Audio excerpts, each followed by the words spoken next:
Good morning and welcome to today's International Space Station Update Hour. You're joining us here inside of the Flight Control Room in Houston, Texas, where the Orbit 2 team is currently on console, monitoring all of the systems on board the orbiting laboratory. Today they're being led by Flight Director Heather Rarick, and joining her to the left is Capcom Dan Tanney, serving as the voice communication link between controllers here on the ground and the astronauts up in space. And those astronauts right now are the crew of Expedition 30, moving into one of the last few weeks of their expedition. They're being led by Commander Dan Burbank there in the front row on the left of your screen.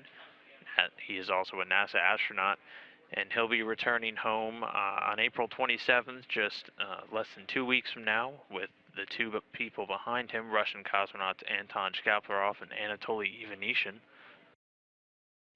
Also along the back row, we have European Space Agency astronaut Andrei Kuipers, NASA astronaut Don Pettit, and Russian cosmonaut Oleg Kononenko in the front row right, who will remain on board the station and become the crew of Expedition 31.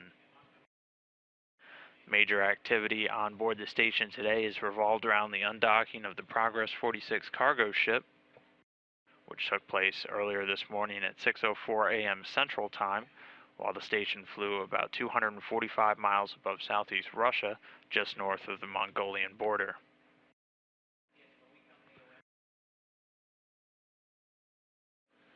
Meanwhile, the crew on board has been involved in quite an array of different maintenance activities and a few biomedical experiments throughout their day, starting off with Commander Burbank, who's been doing some unloading from the ATV-3 cargo vehicle, which is the European Space Agency's cargo resupply ship, currently still docked to the station.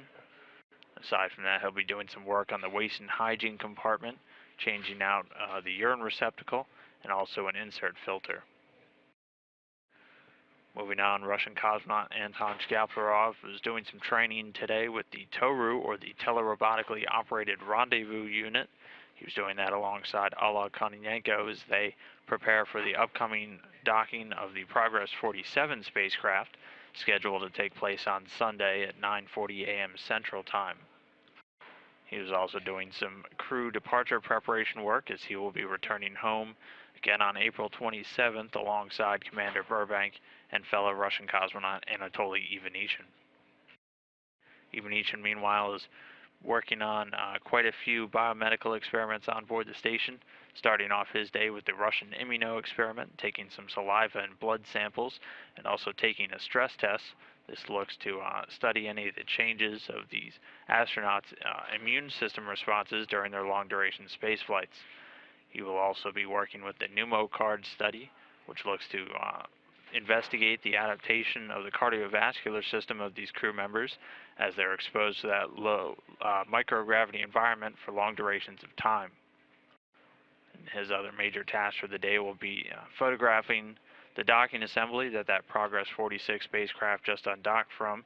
Again, some of the more prep work that they're doing and to be prepared for that upcoming docking of Progress 46 on Sunday.